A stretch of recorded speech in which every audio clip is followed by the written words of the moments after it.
Bienvenue dans cette nouvelle vidéo. Nous allons voir comment enregistrer une macro.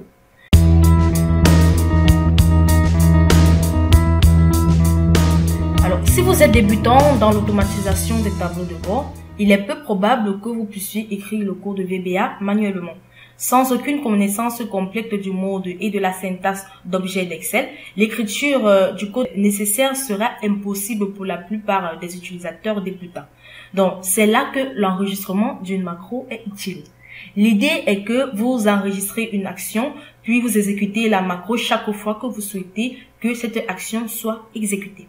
Alors, pour commencer à créer notre première macro, nous avons tout simplement cette boîte de dialogue et que j'ai tout simplement nommé enregistrer les macros. J'ai tout simplement la liste de mes clients qui est au niveau de la colonne A, les revenus pour chaque client au niveau de la colonne B et j'ai les mois par rapport aux priorités. Donc voilà, par rapport aux priorités, donc c'est-à-dire les revenus par rapport aux priorités, j'ai tout simplement un diminutif de moins 170. J'ai pas mis mon heure, donc c'est pas important, je vais pas formater les données. Donc pour Anato Corp, voilà, ou encore Anato Corporation, les revenus par rapport au mois et sont tout simplement inférieurs aux attentes, voilà.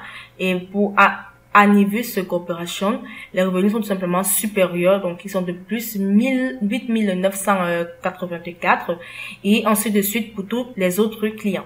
Donc voilà en quelque sorte comment se présente la base de données. Pour commencer à enregistrer une macro, vous devez d'abord afficher l'onglet développeur au niveau de votre feuille de calcul ou encore de votre classeur. Alors, vous pouvez trouver le jeu d'outils de macro complet dans Excel sous l'onglet développeur qui est initialement masqué.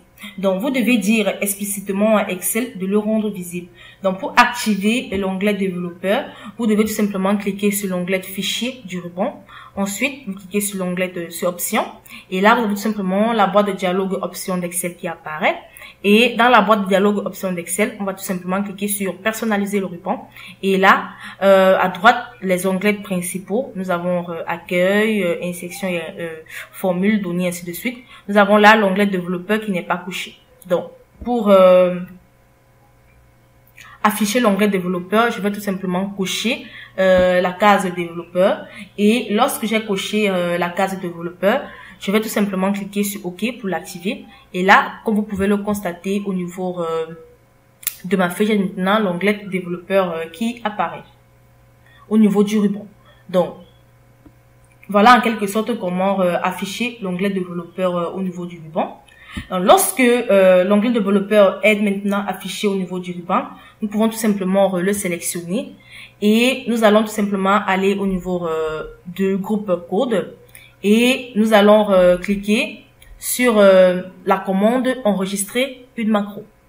Alors, lorsque nous cliquons sur la commande enregistrer une macro, nous avons la boîte de dialogue enregistrer une macro qui apparaît et nous avons 4 champs dans la boîte de dialogue enregistrer une macro. Premièrement, le nom de la macro. Deuxièmement, la touche de raccourci. Troisièmement, enregistrement de la macro dans le classeur ou encore un nouveau classeur et la description. Alors, premièrement, le nom de la macro. Excel donne un nom par défaut à notre macro qui est par exemple macro 1. Donc, mais il est préférable de donner à votre macro un nom plus descriptif. Donc, ce qui fait réellement ce qu'il fait réellement, par exemple, nous allons tout simplement donner un nom de la macro qui formate notre table de données en barre de données. Donc, comme nous l'avons vu dans la précédente vidéo, nous avons tout simplement exécuté une macro qui exécute une barre de données pour un remplissage, un formatage conditionnel. Donc là, je vais tout simplement entrer un nom. Je vais par exemple entrer barre de données, voilà. Ensuite, j'ai tout simplement la touche de raccourci. Donc, ce champ est facultatif. Chaque macro a besoin d'un événement ou de quelque chose où se passe pour que ça marche. Donc, cet événement peut être en un clic de bouton ou une ouverture de classeur ou dans ce cas, une combinaison de touches. Donc, lorsque vous attribuez une touche de raccourci à votre macro, la saisie de cette combinaison de touches déclenche l'exécution de la macro. Donc, vous n'avez pas besoin d'entrer tout simplement une touche de raccourci pour exécuter la macro pour le moment. Donc, nous allons d'abord laisser cette touche, on va aller pas à pas dans les connaissances. Je vais pas vous embrouiller autant. Donc, nous allons d'abord laisser cette touche vide parce qu'elle est facultative.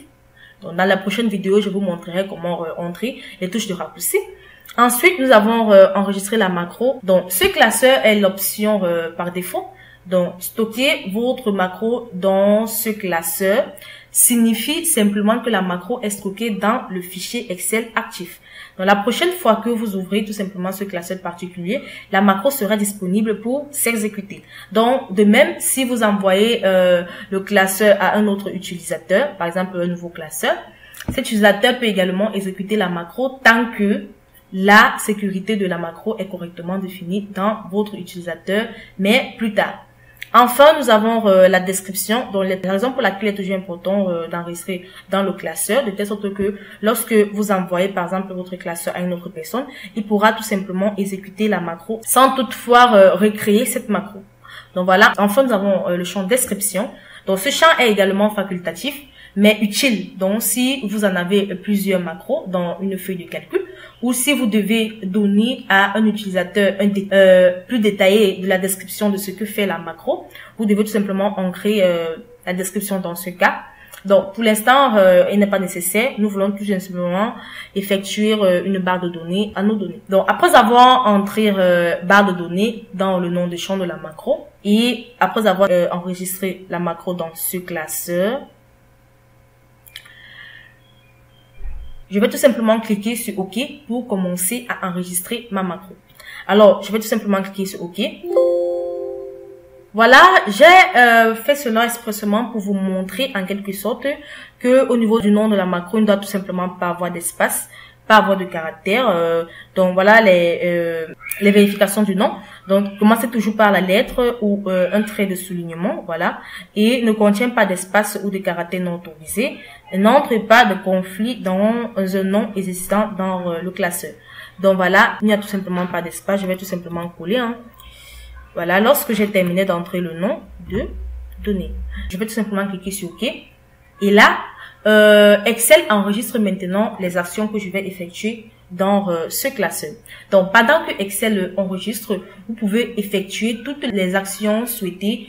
Dans ce scénario, nous allons simplement enregistrer une macro pour ajouter les barres de données à une colonne de nombres. Donc, pour cela, nous allons sélectionner la ligne C1 à C21 pour le mois par rapport aux priorités. Ensuite, nous allons aller dans l'onglet Accueil du ruban. Et dans le groupe style mise en forme conditionnelle, nous allons cliquer sur Nouvelles règles. Et là, nous avons la boîte de dialogue Nouvelles règles de mise en forme. Nous allons, le niveau du type de la règle, nous allons laisser tout simplement mettre en forme toutes les cellules d'après leur valeur. Et au niveau du style de mise en forme, nous allons cliquer sur barre de données. Alors ensuite, nous allons tout simplement cliquer sur OK pour appliquer notre modification. Et là, comme vous pouvez le constater, Excel applique simplement la modification à notre plage de données. Ensuite, pour terminer l'enregistrement de ma macro, je vais tout simplement revenir au niveau de l'onglet de développeur et je vais cliquer sur la commande arrêter. Vous pouvez le compte. Tout à l'heure, c'était enregistrer la macro. Maintenant, c'est arrêter l'enregistrement. Donc, je vais tout simplement cliquer dessus et là, je viens tout simplement d'enregistrer cette macro. Donc, à ce stade, Excel arrête l'enregistrement. Vous avez maintenant une macro qui remplace les cellules de la plage C1 à C21 par les barres de données. Maintenant, vous enregistrez, nous allons tout simplement enregistrer une nouvelle macro pour supprimer les barres de données.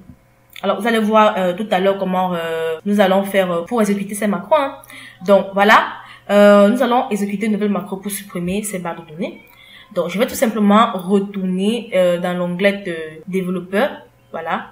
Lorsque je suis dans l'onglet développeur, je vais tout simplement cliquer sur la commande enregistrer une macro comme tout à l'heure. Et là, j'ai tout simplement la boîte de dialogue enregistrer la macro. Et là, je vais entrer un nom. Je vais entrer par exemple supprimer la barre de données. Supprimer barre de données. Voilà. Cela permettra tout simplement de supprimer. Je n'ai pas écrit en toutes lettres. Donc, pourquoi pas, et à laisser l'espace, supprimer. Alors, supprimer la barre de données. J'ai pas besoin de la touche de raccourci. On va enregistrer la macro dans ce classeur. Et là, je vais cliquer sur OK. Voilà, pour valider. Maintenant, je peux tout simplement exécuter la macro. Donc, je vais sélectionner la plage. La même plage. Et là, je vais tout simplement aller dans l'onglet Accueil du ruban. Dans le groupe style, mise en forme conditionnelle. Et je vais cliquer sur effacer les règles. Effacer tout simplement les règles de cellules sélectionnées. Et là, Excel efface tout simplement la règle de cellule sélectionnée. Ensuite, je vais retourner dans l'onglet de développeur et je vais cliquer sur le bouton arrêter l'enregistrement. Et là, comme vous pouvez le constater, je viens tout simplement d'arrêter l'enregistrement. Donc, je viens tout simplement d'effectuer deux macros. Premièrement, la macro qui affiche la barre de données et deuxièmement, la macro qui supprime la barre de données. Alors nous avons maintenant une nouvelle macro qui supprime les règles de mise en forme conditionnelle de la cellule C1 à la cellule C22. Donc, dans la prochaine vidéo, nous allons voir comment exécuter ces macros. Donc, j'espère que vous avez aimé cette vidéo de l'entreprise Excel Bobo, entreprise spécialisée dans les prestations de services Microsoft Excel. Si vous avez aimé cette vidéo, n'oubliez pas de vous abonner et de cliquer sur le bouton j'aime et ensuite de la partager. Si vous avez des questions à poser, vous soyez libre de les poser dans l'espace commentaire. Nous allons nous retrouver très prochainement dans une nouvelle vidéo.